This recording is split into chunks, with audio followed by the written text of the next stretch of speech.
everybody, and welcome to A Balanced Life with Dr. Jacquie here at Black Star Network. I am always excited when we get an opportunity to gather together to talk about, of course, all things balance. As we are moving into this third quarter of the year, seemingly we are falling into stress, getting back into our old habits and patterns, and really not thinking the fact that we just came through a pandemic. Today, we're going to be talking about some things that will really help us find our own space to begin to have a launching point for really staying clear on how to balance. We're going to be joined today with Stacey Owens, Pastor JT, Dr. Tierney, as well as Charlotte Avery. And we're also joined by a special guest, Janine Halloran, who will talk to us about all things related to mental health. You know, as we are growing and becoming a part of society and getting back out in the world again, we're finding ourselves stressed, not having the coping skills that we need because we've been away and been relying on old habits, old patterns, old ways of doing things. But as we begin to move forward, it will be important for us to put some new things in our toolkit. And we're going to talk about that. Welcome in, everyone. How are you doing? Hello, Dr. Jacquie. Hi, everybody. Hey. Doing great. Let me Hello. just tell you guys, the more I'm out and about in grocery stores and we're all out in public, I see parents flying off the handle with their kids. I see parents not being able to cope when it comes to not getting the customer service that we need. Does it seem like to you all that we're kind of falling back into these old habits and patterns and ways of dealing with people versus really showing empathy, sympathy, care, and concern? Charlotte Avery. I think it's situational because I've seen the parents fly off the handle, even before the pandemic, and I see parents flying off the handle now. And so I could say maybe yes, but maybe no, because I think that if you didn't learn those skills before the pandemic, then when the pandemic came, you were in big trouble. And now that we're kind of coming out of the pandemic, you probably need a good lesson that we're teaching today. Mm. Those good lessons are often hard to come by. Pastor JT, in your space, you know, I know I always ask you to come from the spiritual perspective, but you're really out and about working with males, females in organizations. Tell us what you're seeing and how you're engaging others to really step back and pause and take notice of their behavior in these wide open spaces again. That's a good point you bring out, Dr. Jacquie. And I'll just say this. I think what happened is many people didn't take advantage of the great pause, Hmm. that thing that we just went through. I don't even want to call the name of it, but just when God hit the pause button and we couldn't do nothing, couldn't go nowhere. And I think what happened is a lot of people didn't take advantage of that time, right? So you talk about organizations and you think about professional people. We really didn't have a space where we could sit because we immediately moved from not being able to meet face to face to now we're Zooming more than the Commodores did. And then after we finally got back to a space where it was kind of okay to get back open, we rushed to get back in front of people. And in some instances now, some people still have the thought that we will be in meetings back to back, just as we were when we were Zooming. And I think what has happened is nobody really took time. And I know we have the self-care days and things of that nature, but self-care is a little bit more than going to get a manicure and a pedicure. Hmm. We really didn't take time to process what went on and who came out on the other side after that pause button was released and that play button was now pressed. And I think what is happening is we are encountering people at different spaces in their day. So it may be a bright, sunshining morning for you at 9 o'clock, but for somebody else, it may be a thunderstorming 9 o'clock. And in some instances, we are expecting somebody else's day to be on the same page with our day just because it's the same time. And I think that's where we are being introduced to some people who don't have patience. They have a short fuse. They're more attitudinal. They're more emotional. And I think if we ever step back and offered the grace that we may need ourselves, then we probably would have a little bit more peace. Other than that, man, we are just a ticking time bomb waiting to explode. You bring up a very good point because we literally are, as Beyonce says, back outside, back outside. Stacey, let me ask you this question as it relates to individualism, because Pastor JT just brought up a very good point that we believe that people should be where we are just because we may occupy the same space during the course of our workday or at school or wherever it is that we find ourselves. But the reality is we're oftentimes in our own head in those spaces. How are you helping others and managing yourself, the ability of being an individual while yet still dealing with others?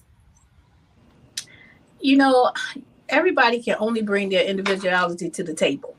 So we always talk about how it begins first with self-awareness, knowing who you are, what you like, what you don't like, how you're feeling, and then being able to go get in somebody else's sandbox and know how to bring who you are to that sandbox and be able to be open and respectful and understanding of who they are. And that can often be challenging because I think, like Charlotte said, in terms of it's selective, depending upon different situations and situational, depending upon different people, different situations of where we are in that process. I think just like what Pastor JT saying that in this pandemic we changed, but did we take time to really think about how did that moment affect us and change us to the point where I really understand how I am as an individual in this moment, and then how did I flush it? If I had anything that if I went from Zoom meeting and then jumping back out to the personal meetings, or if I'm a person who I'm not going to start my day until 12 o'clock, how did I flush any kind of trauma that came to me from that moment when we should have paused and thought about the newness that we have to go to, so that now that it's back, the world is back open and we're back outside, I'm knowing what I'm bringing to the table. I mean, I see all the time, every day, where people are really just still struggling with the impact of how the world changed and what impactful change that had on them. And they really didn't take time to understand, like, this is really my new normal. So now I'm still trying to operate like I was operating before, or I'm trying to go back to something that doesn't exist anymore. And that sort of brings frustration. And I don't even know I'm frustrated about behind it. I'm just out now playing in the sandbox, and I don't really know what rules and what norms are at the table. Having norms at the table can definitely be different. Dr. Tierney, what say ye? So when we're talking about how we're interacting with others, it's important that we first stop and look at how are we interacting with ourselves. A lot of times when we say people don't realize that they're frustrated and all of these things, it's because they're telling themselves in their self-talk, you need to do better. You did that wrong. You need to show up, or you need to get up earlier. And we're having these internal conversations where we're beating ourselves up for not being who we were before we went into the pandemic, or who we think we're supposed to be now that the pandemic is on the other side. We're on the other side of the pandemic. So it's one of those things where if you're not showing compassion to you, it's going to be really hard to show compassion to that, that mom with the screaming kid in the store. If you're not giving yourself grace, then you're not going to give grace to the person that is in traffic, right along with you. We have to make sure that we are first giving ourselves what we need, that we are taking a second to really short circuit that negative self-talk, that stinking thinking that we have going on about ourselves and what we think we should be doing at this point in time, and give ourselves that pat on the back to say, you know what, you're doing a really good job, so that then we can better see our fellow man in a more positive light and give that grace and that compassion and that empathy and that sympathy to them as well. Absolutely. I want to invite Janine Halloran into the conversation, and then we're going to have a little bit more time with her. But one of the things that I'm hearing everyone talk about is sometimes you need help, and oftentimes we don't know how to seek help. Janine, welcome in for just a moment. Tell us who you are and what you do, and then we'll dive right into some deeper conversation with you a little later. Hey, Sure. Janine. Hello, I'm Janine Halloran. I'm a licensed mental health counselor, and I've been working with kids and teens and their families for about over 20 years now. And I actually did work through the pandemic. So I saw kids on Zoom. So just like you're talking about Zoom meetings, I did Zoom therapy. And that was a challenge. That was a really big challenge. I saw some families before the pandemic, and then through the pandemic, and then I now see them still after the pandemic. I've had some shifting dynamics that have happened and gone on, but I've been working with kids and teens for a long time, working on coping skills. And it's always been a passion of mine to try and help people figure out What are the strategies that they can use when they are experiencing big emotions, when they are experiencing challenging situations? And the pandemic is a perfect example of that. What can you do when you are stuck at home?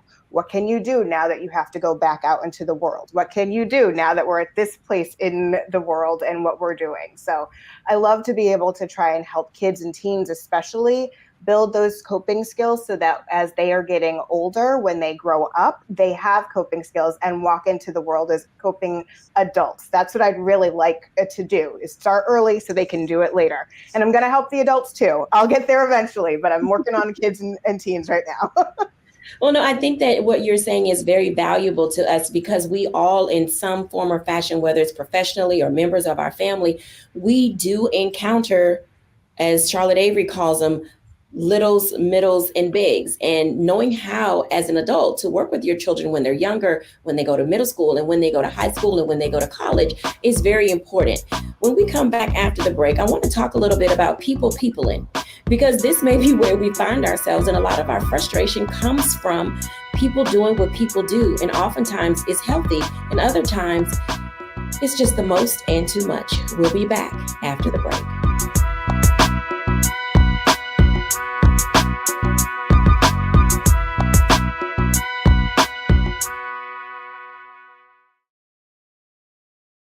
Folks, Black Star Network is here. Hold no punches. I'm real revolutionary right now. Support this man, Black Media. He makes sure that our stories are told. Thank you for being the voice of Black America, Roland. Stay black. I love y'all. All momentum we have now, we have to keep this going. The video looks phenomenal. See, this difference between Black Star Network and Black-owned media and something like CNN. You can't be Black-owned media and be scared. It's time to be smart. Bring your eyeballs home. You dig?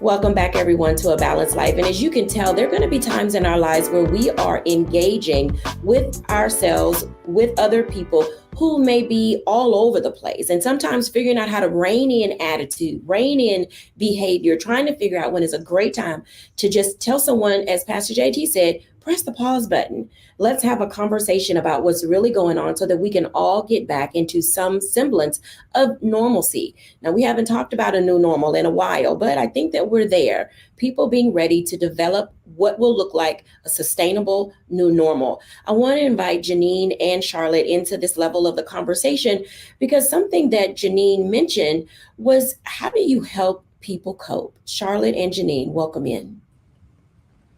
Coping isn't easy, ladies. And there are times when we're working with our young people that there's so much attitude and angst. And I don't think they intend to be that way, but there are times when things are going on with them that we just don't understand that's happening. Charlotte is mom of 7, wife of 1. And I want to ask Charlotte, how are you managing helping your littles, middles, and bigs deal with society today, which is not the same society that they had pre-pandemic?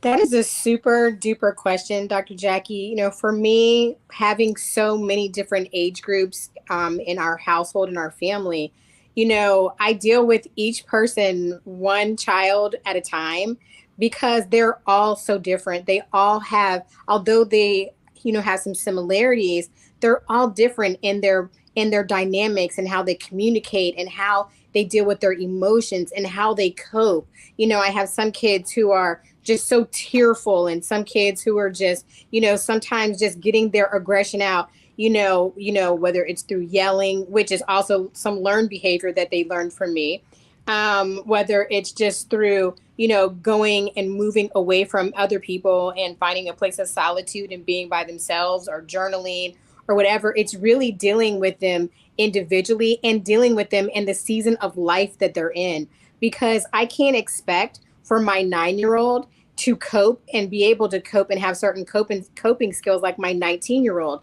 And I can't, expect my middle schooler to be able to have coping skills like my high schoolers. And let the truth be told, some of my high schoolers, I'm like, are you guys regressing? I think you guys have gone back, a little bit or taken a few steps back in how you're coping. And, so just dealing with them one child at a time, knowing that they're all different, and me keeping, as a parent, even in my own coping skills, I have to keep that and their individualism into perspective so that I'm not flying off the handle, so that I'm not having greater expectations from another child when they haven't even matured to a certain level. So for me, it's really dealing with them individually, one child at a time.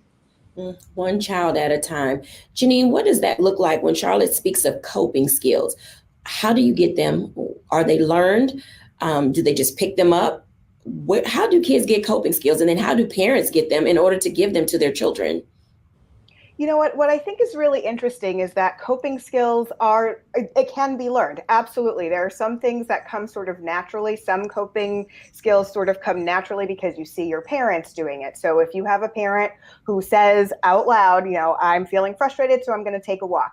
You're modeling, as a parent, you're modeling that behavior. So then your child will be able to pick up on that and say, oh gosh, if I'm feeling frustrated, maybe I should go for a walk. So I always like, when I'm talking with families, to start with something like when they're younger, talking about what emotions they're feeling and being able to label them, because as soon as you label an emotion, it's easier to self-regulate. It's easier to manage that emotion. So that's how I always have my families begin. Let's start with just understanding what our feelings are. So let's label it, and then let's figure out what we can do that is safe and healthy. So those are my two basics for when it comes to trying to figure out what coping skill is going to work, because it is so individualized. Just like it is individualized for all the 7 children in that family, it is individualized for every single child in the world, every single teen, every single adult. So when I work with kids, I have a framework of trying to go through different kinds of coping skills that they can use, but it is so individualized. That's one of the things that's really tricky about it.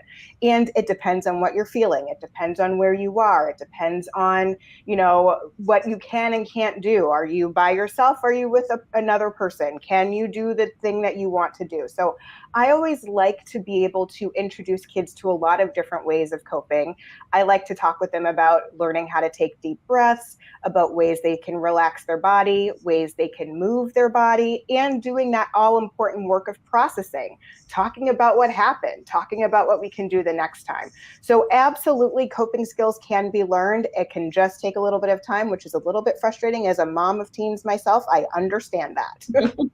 Well, let's talk with Stacey Owens for a moment, because coping skills applied and coping skills learned, oftentimes there's a disconnect. Stacey, in your environment as an educator, administrator, charter school founder, you're dealing with staff and students. Talk to us about the dynamics of maybe possibly a day, or maybe I just say an hour in a day, when you are helping children and the adults around them manage their coping skills and expectations that you have. We were just talking about this today. And, seasons are changing, things are coming in. And I was just sharing with my staff that we have a responsibility of first checking in with, our own temperatures, right? Just let's hold ourselves accountable. Are we getting in power struggles with kids? Are we still being intentional about helping kids to regulate their emotions and teaching them the strategies that they need? I love when my guests talk about labeling the emotions. That is so important. And that's something that you have to stick with every single day. You have to be intentional about being in tune with your surroundings, being in tune with how you're feeling at every point of the day, so that you can know how to regulate when you need to. So yes, that's something that I spend a lot of time talking to kids about as well, because we have to teach kids. I like to call it the art. So first, let's talk about accountability. So you're accountable for yourself and what you bring to the table, your words, your actions, your thoughts when you're interacting with others, right? And then are you being responsible? Are you being responsible for thinking about what your needs are, as well as how you're interacting with others and what someone else that you're interacting with, what their needs may be, right? What's your reactions? Are you being responsible for your reactions? You know, if you overreacted or underreacted, you know, and then that T in the R is, are you teachable?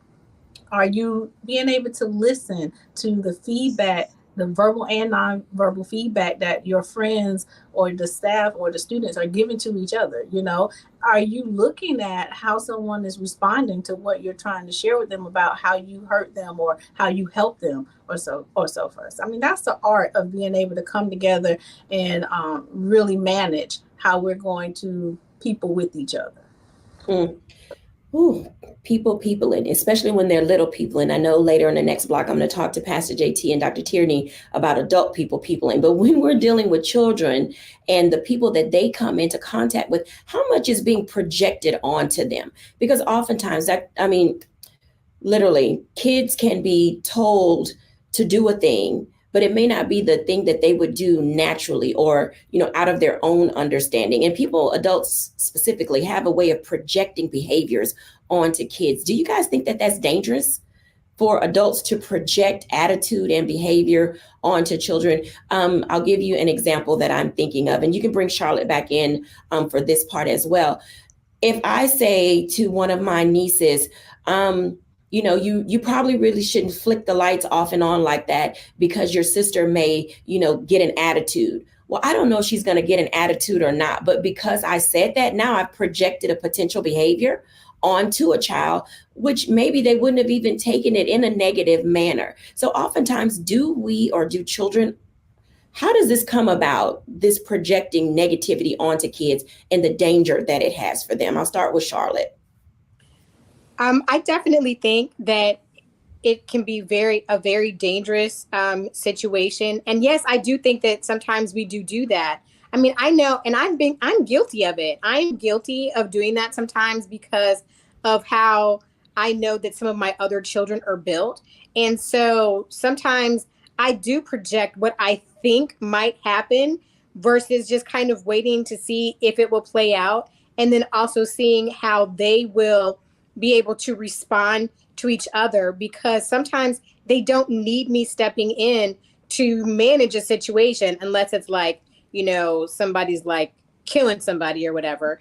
But sometimes it's good to just let them go ahead and sometimes do things and see how the other child is going to cope or how they're going to manage with each other. And so, yes, I definitely believe that it can be dangerous, because also I think what it does sometimes, it sets up sometimes like what we would call a self-fulfilled prophecy. So even when something wasn't going to happen, now you've created an environment and an element for something to possibly happen. And so I definitely think that as adults, we really do need to be careful about that, because I've not only done it as a parent, but I've seen teachers do it to other students in school and, you know, things of that nature. So I think we definitely need to be aware, and I think we need to be careful. Well said. Janine? Yes, absolutely. I would totally agree. I think a lot of times as a parent, I've done it myself. I have the perfect example. My son lost at a soccer game and I was like, it's no big deal. It was a big deal. And I realized it as like the words came out of my mouth. I was like, oh, please let me take those back. So sorry. And that was a perfect opportunity for me to apologize and to say, you know what, it is a big deal. I can see that it's a big deal for you. I see that this hurts you. So absolutely. We don't want to be dismissive of their feelings. We want to make sure that we are acknowledging what they are feeling so that they learn to identify that themselves. They can do that themselves. Absolutely. Stacey, any closing comments? Yeah, I think we just need to create the situation where we are allowing students to express how they feel. We should direct the statements that we make in an open-ended manner that will open the floor and open the door for them to just be able to say, you know what, this is how I'm feeling. And then you can have dialogue about it. And be careful not to transfer your anger or your other emotions as well. So I'm mad at so-and-so over here, but I didn't get to say what I want to say to this student or this person. So let me go and take it out on someone else. That's another form of projection that we have to also be very mindful of. I will agree with you there. Oftentimes, people may understand what she just said as paying it forward. And oftentimes, we pay forward both positive and negative. When we come back after the break, I want to continue this conversation related to peopling, but from an adult perspective. We'll be back in a moment.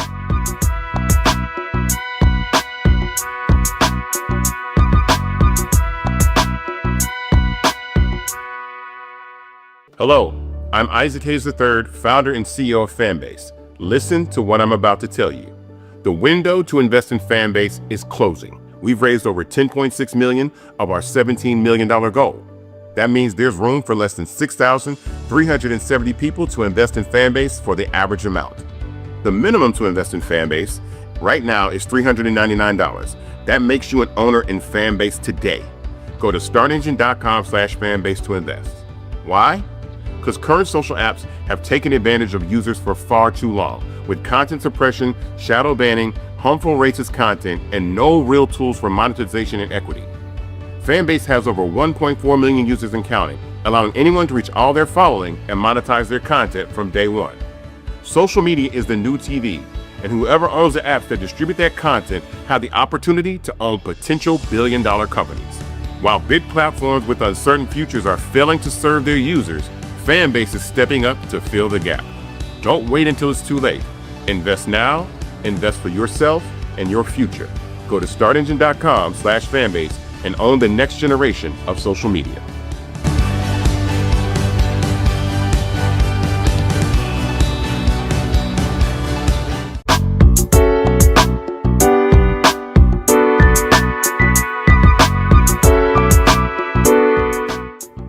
Welcome back, everyone, to A Balanced Life. And as you can tell, getting your coping skills together, discovering what they are, and your natural responses to things can be a little bit difficult. But we are literally now out here in the world, hanging out at the park. We're going to concerts, picnics, barbecues. We're going to work more often. We're in the grocery store, at the car wash. We're in a lot of places, and we are seeing a lot of attitude and behavior that is oftentimes not considered polite in public society. Pastor JT and Dr. Tierney, come on in. Let's have some conversation about peopling. Because they are really out here peopling, just doing whatever it is that people do without any care, concern, or whimsy in the world. And I'm comfortable with people just being free, having a good time. But sometimes that can take a different turn. I'm gonna start with Dr. Tierney. Talk to us, Dr. Tierney, about the ways in which we find ourselves engaging positive and negative, and how do we kind of rein these things in if we need to step in and then do some corrective action? So it's just like what you just said, people gonna people. I mean, the sooner we really get that into our heads and just understand that that is just the nature of things, the better off we'll be. I think sometimes we get so bent out of shape and surprised when people, and it's like, people, that's what people do. We're going to people, and so not getting so offended, and so defensive when we see people peopling, and then not being so judgmental when people, so just in reference, the slap heard around the world, the Will Smith situation. Immediately when that happened, so many people had so much to say about that whole situation. And immediately when I saw it, I said, that man is hurting. It's something that's happening, with his situation. To not judge, yes, okay, that wasn't the best thing to do, Will. Okay, got it. We got all that. But when we can look at people and see the humanity that's there, when we can see that, they might be hurting or going through some things, then that takes that judgmental piece out of the equation, and we can really just stand in the gap with people and not be so judgy when we see people peopling, And so as we're navigating this, we have to make sure exactly what we just said about children. We have to make sure that as adults, we are being very aware of what we're feeling. In my work as a coach, I have the wheel of emotion. And that's the question that I ask my clients all the time. Tell me what you're feeling. Don't tell me what you're thinking. Tell me what you're feeling. Because often as adults, we got the message that we don't have the room to feel. We don't have the room to process our emotions because we got to get to work. We got to make sure these kids is at school. We got to make sure the bills are paid. We got to make sure we do all these things. And there's no time for feelings. So what we do is we stuff those feelings down, and then they come back out. It's the only feeling that we like to acknowledge, anger. And so then we end up doing some destructive, things because we haven't first addressed our feelings of what we're actually feeling. And then we have the nerve to judge other people who are peopling and trying to walk through the feelings that they're not feeling. And so we're all just bumping into each other out here in the streets, outside, and so just making sure that we're taking that time to understand that people are going to people. That's just what people do. And making sure we're doing our work to really process what we're feeling and then moving in that space of what we need to do for ourselves first, and then making sure that we're interacting with others in that compassionate way. Absolutely. Pastor JT, talk to us about that for a moment. She said a lot of things that make some really good sense to me. And then I started having all these flashbacks in my head, like, am I peopling? Like she talking about peopling, or am I staying in my good church girl faith lane and being loving and compassionate and all those kind of things? And sometimes it's a struggle. Talk to us about the balancing of it all. That's a good word, balance. I think, and I love how these two segments kind of are building off of each other, because the peopling that you see that's happening in our now, they really are pictures of when those kids were kidding, because now we are just older versions of ourselves. And I know Dr. Tierney can, attest to this as being a coach, and I know I can do it definitely from the counseling space. A lot of what we are trying to help people navigate through in life, it's not anything that's happening right now. Nope. The root is coming from something that happened as a kid, a habit that happened as a kid. When you were first told no, when you stopped being free to believe, or the first time you heard somebody tell you, nobody in our family has ever done that. And so now you're in a space where we're getting you 20 or 30 years from that event. And we're trying to now help you to move forward by going backwards. So I would even venture to say, Dr. Jacquie, a lot of the people that we're seeing that's peopling right now, that's really a kid in a grown person's body that now feels like I can have my way. I can cry if I want to, and you can't say anything to me. And that's why now accountability has become so destructive that when we even attempt to tell somebody something, it's World War III. And so I think going back to what Dr. Tierney said, there are so many people that are in so many different spaces. And I think what happened, and I keep on going back to this great pause, man, that thing really, really, really exposed a lot in us that we didn't even know was there. And nobody is really taking the time to really do the necessary work. It kind of makes me think about Outback used to have this awesome blossom, and it would be like the fried onion, and it would just open up and just fold open. And you wouldn't know that all of those layers were in there when that onion was intact.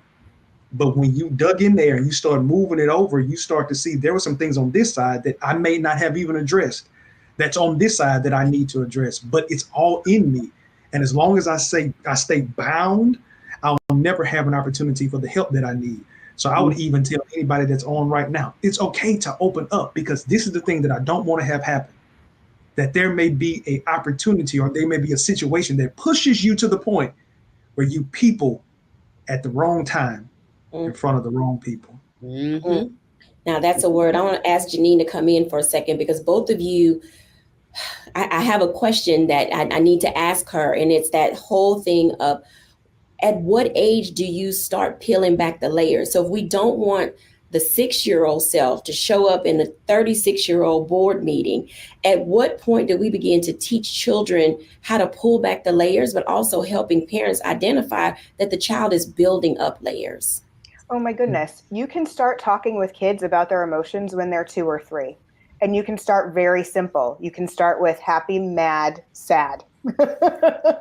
That is it. And you can start with that. You can start with that when you are looking at TV shows. So stop watching something like Daniel Tiger's Neighborhood, or you're watching Bluey, and you're talking about different emotions. You talk about the emotions that are in the characters. Oh, I wonder what he's feeling now. I wonder what they're feeling now. Do it when you're reading preschool books to them. When you're reading different kinds of stories to them, do it when you're watching movies. There are so many opportunities that you can take naturally to start talking about those emotions and talking about how to manage it.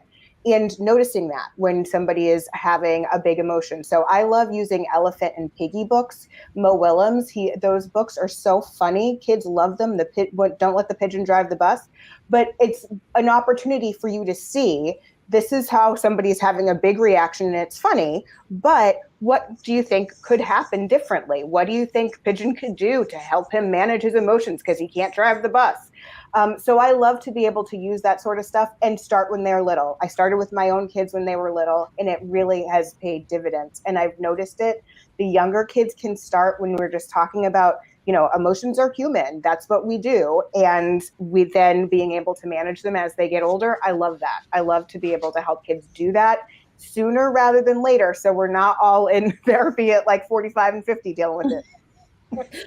Well, I'd like to say they're probably all on our coaching Zooms, because literally we see a lot of young people behavior showing up in many of the older adults that we see. Charlotte and Stacy, tell us a little bit about, what do you do? Do you, as child educators, as parents, have things still in your space where you like, let's hold up the stick? Is it a happy face or a sad face? Or do you hold up, some type of an emotion, or do you have them, pause where they are and just say, tell me how you feel. Tell me, what do you do? Because oftentimes we're afraid to stop in the moment and address it. We grew up with this thing. We're going to talk about this when you get home. Some things you shouldn't wait until you get home to deal with. Charlotte and Stacy. I am really big on dealing with my children where they are at that particular time, because like you said, Dr. Jacquie, some things just can't wait. And so I'm very, I would like, my children might say differently, but I really do my best as a mom to ask my children, when they're having big emotions, whether they're happy emotions or sad emotions or angry emotions, how are you feeling? And, when I was introduced years ago to the wheel of emotions. And so I pull that out sometimes with them, especially when they can't articulate what they're feeling at that particular time. We go through the wheel and say, okay, what are you feeling? Point to it. And then let's talk about it. And then it's not just what you're feeling, it's why you're feeling it. It's how and what caused it. And, and then it's really being able to problem solve and find a solution. And one thing that I love that our guest said was, allowing them to be able to have their voice in saying what they're feeling, but also letting them use their voice when it comes to, how to problem solve, and asking them, well, what do you think should happen? Or what do you think should have happened? Or how do you want to handle this? And how can I, as your mom, support you in doing so? And so I think sometimes, as adults, we want to just be like, okay, it's really not that serious. You're just a kid. But it really is that serious because they're a kid. And we can't forget that, because, unhealed little people become unhealed big people. And so my thing is to catch them when it happens so that we can move forward and press towards the mark of victory. Absolutely. When we come back after the break, I want to start with Stacy, because I want to continue this conversation. What do you do? We'll be back in a moment.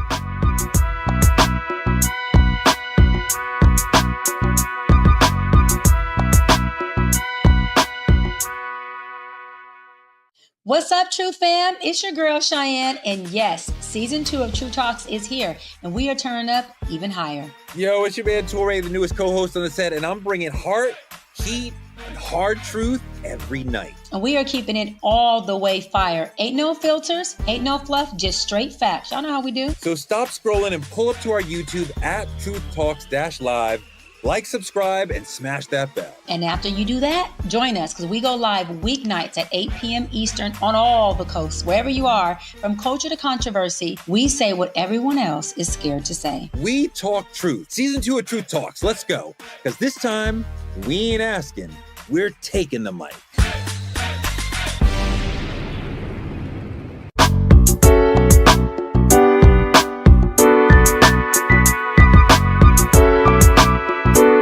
Welcome back, everyone, to A Balanced Life. And as you can tell, what do you do isn't always that easy because we're in different seasons of life. We're in different spaces at different times. And we're around a whole host of people who are projecting both good and bad onto us.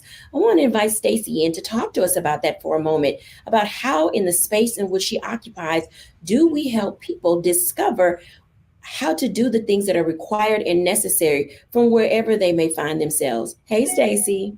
Hey. I think, here at the school, I teach my teachers to have different time periods during the day where we can just have emotional check-ins. So right when our students get off the bus and enter the building, my teachers have things like bulletin boards up. They take attendance with using emojis so that students can identify the emoji that is matching their feelings right at that moment, so that if they identify a student who's coming into class before school even started with an angry emoji or concerned emoji, it leaves or creates space for them to be able to have those necessary conversations to help flush whatever needed to be flushed. That maybe something happened on the bus or happened at home or happened prior to entering to school. It allows them the time and the space to know that I need to check in, because if I don't deal with that right now, then it's going to grow into something more as the day goes on. And I also have them to do those same type of emoji checks midday and again at the end of the day, because kids and staff should know or be mindful of the emotional changes that they're going through throughout the day so that they can regulate themselves. We do a lot of journaling as well, and what we call fireside chats. So those are just conversations where we come around table, put a nice little quote up, and let's talk about it. It just create those spaces where we can have communication about what we need to do to make it through our day. Let's set the intention of our day early, and then let's adjust those intentions as we move throughout the day so that we can be productive and successful. Productive and successful often can come from having roundtable fireside conversations. And I want to invite everybody in to have one of those right now, because we get into this space of saying, we don't want to be our parents. We don't want to raise our kids like we were raised. And there are a whole bunch of things going on when it comes to how do we help kids build coping skills and getting the one that they need. So let's talk about that. So what do you do? Charlotte, how do you do what you do with your 7 kids? I just really try to give them the time and the opportunity to express themselves. I try not to be the helicopter parent that's always trying to rush in and fix everything. And I try to give them space and opportunity to be able to tell me what they're feeling, why they're feeling it, what happened. And I teach them and try to help them to problem solve for themselves. So it's not me fixing it for them, but for them to be able to learn how to problem solve on their own. I'm not going to even say on their own, but even with some guidance if they need to. Where does that guidance come from, Dr. Tierney? So it's one of those things where, and I love what you're saying, Charlotte, about what you do with your children while they're little and middles and going into bigs, because by the time they get to me and they're bigs, growns, adults, a lot of the work that we're having to do, that I do with my clients, is taking them back to their littles and middles phases. My clients always tell me, like, Dr. T, I just need to know how to do this so I can just keep moving on. And I have to hit them with the no, ma'am, no, sir. We have to go back before we can move forward. And a lot of times my clients get kind of upset with me, about that, because to use the example that JT mentioned last time with the onion, they're that tightly bound onion, and they're afraid of what they might find on the inside of that. They're afraid of what may happen if they start pulling those layers back. But really, honestly and truly, if we don't go back to where we first started to feel that notion of anxiety, where we first was told no, where we first gave up on ourselves or on our dreams, if we don't go back to that spot and really deal with it, deal with the emotions in that, then it's going to be very, very hard for us to move forward, because honestly, a lot of us are walking around here bumping into each other, and our ID may say that we're 48, but really we're still that 8-year-old that's in the back seat of their mom's car, and they've just been told, wait till I get home and tell your father. And it's like, you know, and so we're still that little person that doesn't quite know how to address those feelings. But now we're 48 and feel like we can do whatever we want to, and we're just bumping into each other, creating a havoc. I think we all have that fear. When you said that at that moment, it's like, oh, we had a flashback. Wait till I get home. Pastor JT. Yeah, no, and to be honest with you, I took that note that you just made, Dr. Tierney, talking about that onion. You said they're afraid to open up.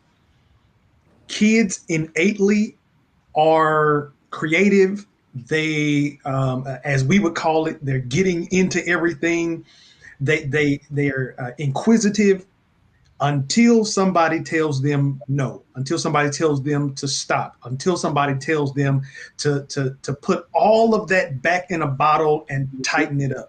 And so then that moment, so I wrote this note, they are afraid to open up to us because they still remember that time when they were made to feel that opening up is something that they shouldn't do. Or they should be quiet, or you know, the things that, you know, especially if you grew up in a house down south, you know, stop all that crying before I give you something to cry about, or especially if you are a man, you know, growing up, you know, I always heard, you know, boys don't cry, you know, man up. And so then now we have these older, as you said, 48-year-old men that they're still portraying out that first time that they were told not to feel. And so then now, if you think about it, if they never get the help, then now they are constructing a home where healthy dialogue about your emotions are frowned upon. Yep. And so then now it makes it hard for Stacy to really tap into that kid that is really having this emotional outburst and needs some attention, because Stacy is saying, it's okay, talk to me. But their only reference point is, or even as we were told, what happened in this house, stay in this house. And so I believe it's just so much. And, you know, I'm notorious for, you know, giving us a series of shows to talk about. But I think this conversation is we're really now getting into the how to, what to, because I really think that there's some people that's on right now who want to continue to be in the space that they're in now, and they just don't really know how.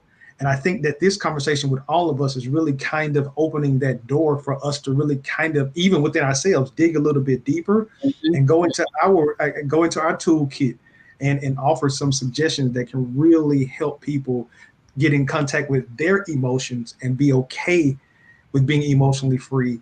So now they don't run the risk of building a prison that their child has to live in.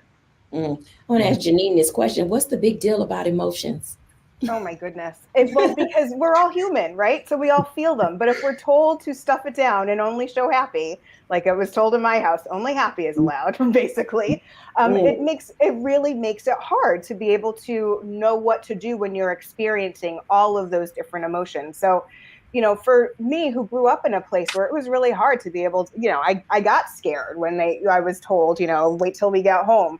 And so I shifted my language as a parent purposefully. I was purposeful in that. And I believe that's part of why I became a therapist, is to think about how I can talk to my kids in a different way that makes them feel like they can have any emotion and it's okay, as long as they are safe and healthy, to be able, in a way that they are managing it. So if they're having a hard time, I want to tell them, like, if they're having a challenge, it's okay. If we want to deal with something, if something big is happening, instead of saying, wait till we get home, my language is, let's put a pause on that, okay? And we'll come back to it. Or let's bookmark that for later, and let's come back to that.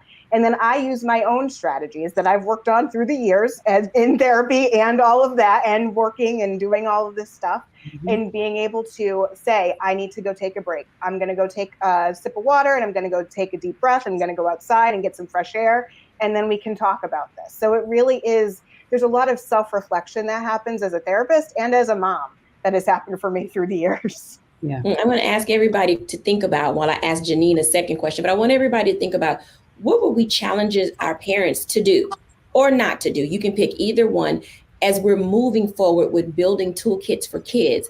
But Janine, my follow-up question for you is, when should a parent decide to seek mental health care for their child? Oh, absolutely. A great question. What I would say is if it's starting to impact their schooling, if things are hard for them in terms of just being able to live life, like if it's hard for them to get up and go to school, and it's been happening for a significant amount of time, like more than a month, if they are losing interest in activities that they used to be interested in, if they are not talking to friends, if they are sleeping more, a lot more or a lot less than they were, changes in eating habits. So those are things that will happen throughout time, but it's one of those things, like if you're noticing that this is happening and it's a pattern and it's been happening for a while, then absolutely seek out mental health treatment for your child. Absolutely. I'm going to start with Charlotte. What's your thing, Charlotte? What are we challenging our parents for? I'm challenging parents to not weaponize the other parent. Because I think sometimes as parents, and I've been guilty of this, I've been guilty of saying, well, just wait until your dad gets home, or we're going to deal with this when your dad gets home, instead of me just, kind of letting that be, I'm allowing him to be my out, and basically him being the disciplinarian when their dad should also be their safe place. And so I think, it's really important for parents not to weaponize each other. The other parent, even if you're a single parent household, if your child spends time at, your other, your significant, your former significant other, or whatever, don't weaponize that parent also. Absolutely. Stacey. I would challenge parents to, start studying on how to increase your own emotional intelligence as well as the emotional intelligence of your child. Because when you have an increased emotional intelligence and understanding of that, it allows you to learn how to control your emotions, which then increases your motivation. And the higher your motivation is, that allows you to take those, lickings and keep on ticking without, falling apart within all of the different emotions that you can range. So increase your emotional intelligence. All right. Dr. Tierney? Right along with that, parents, reconnect with your 8-year-old self. Go back to your little and middle stage and revisit that place. It's okay. You will not fall apart. But the keys to your future, the keys to your forward is locked in the hands of your 8-year-old self. So go back and talk to her or him. Absolutely. Pastor JT. I want to extend and piggyback off of what Dr. Tierney said. When you go back and you have a little conference with your 8-year-old self, aim to be the parent that you needed at that age. Wow. And make sure that you are not duplicating what you have grown to hate, and you are it's embedding and coming out to your kids. Absolutely. Janine. Oh my goodness. I would say give yourself grace, because when you do this work, when you are learning about all this information about emotional intelligence, then you feel, oh gosh, I'm not doing a very good job. It's okay to make a mistake. Think about it as a teachable moment. You can learn from this. Your child can learn from this. Give yourself grace. Absolutely. When we'll come back after the break, I'll give my reflection.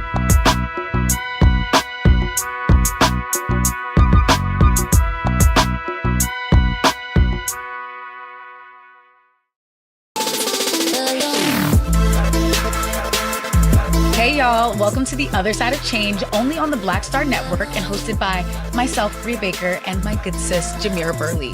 We are just two millennial women tackling everything at the intersection of politics, gender, and pop culture. And we don't just settle for commentary. This is about solution-driven dialogue to get us to the world as it could be and not just as it is. Watch us on the Black Star Network, so tune in to The Other Side of Change.